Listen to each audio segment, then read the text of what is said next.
नाज़रीन, मुल्क के नाले वारे इनकलाबी मज़ाहमती शायर हबीब जालिब की 95 सालगिरह मल्हाई पई वञे। कराची प्रेस क्लब पारां इन सालगिरह में मुख़्तलिफ़ सियासी समाजी अॻुवाननि ऐं शाइरनि अदीबनि शिरकत कई आहे। अचो त उन्हनि सां ॻाल्हि ॿोल कयूं त उन्हनि जो छा चवणु आहे। बिस्मिल्लाहिर्रहमानिर्रहीम।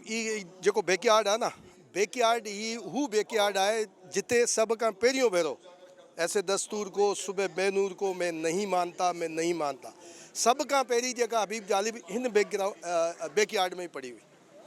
त ये हाणे रिवाज चओ या जेको वणे चओ, आहे ज़बरदस्त आहे। हबीब जालिब आवाज़ आहे, हर कंहिंजी आवाज़ आहे। असां चवंदा आहियूं त ये लेफ्ट जो शाइर आहे। मां नथो चवां लेफ्ट जो शाइर आहे, हीअ सभिनी जो शाइर आहे। मुख़्तलिफ़ आमिरियतनि जे दौर में ख़ासि तौर ते ऐं जेको आहे सो जेकी जंहिं अंदाज़ में जेको आहे हुन मुज़ाहिमत कई, हुन सॼे सिस्टम खे जेको आहे सो चेंज करण जी कोशिशि कई पंहिंजी शाइरी जे ज़रिए। हुन में हिकिड़ी नई निवाण जेको आहे हिकिड़ी ॾिनी। मां सम्झां थो हुनजी जेका इनकलाबी शाइरी आहे, उन इनकलाबी शाइरी जेको आहे सो घणे नौजवाननि खे इहा सख़्त ॾिनी, या जेको आहे सो हिकिड़ो हुनजे हिकिड़ो वलवलो पैदा कयो जंहिंजे ज़रिए उहो मुख़्तलिफ़ आमिरियतनि जे दौर में उन आमिरियत जे ख़िलाफ़ु विड़ी सघिया। यूँ तो हबीब जालिब ने इनकलाबी शेर भी कहे हैं, कौमी शेर भी कहे हैं, और पाकिस्तानी फिल्मी गानों में मतलब उन्होंने कहीं ज़्यादा शेर लिखे हैं। तो मुझे ये जो फिल्मों में थे उनके शेर थोड़े बहुत मुझे याद है।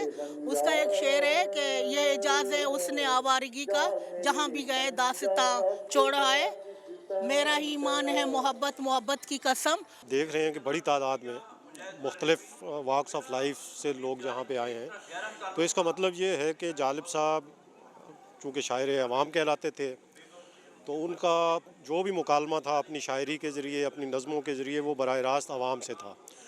और इतनी बड़ी तादाद में आवाम की मौजूदगी इस बात को ज़ाहिर करती है कि आवाम अभी तक हबीब जालिब को नहीं भूले। अहिड़ो ॿियो तव्हांखे शाइर कोन मिलंदो।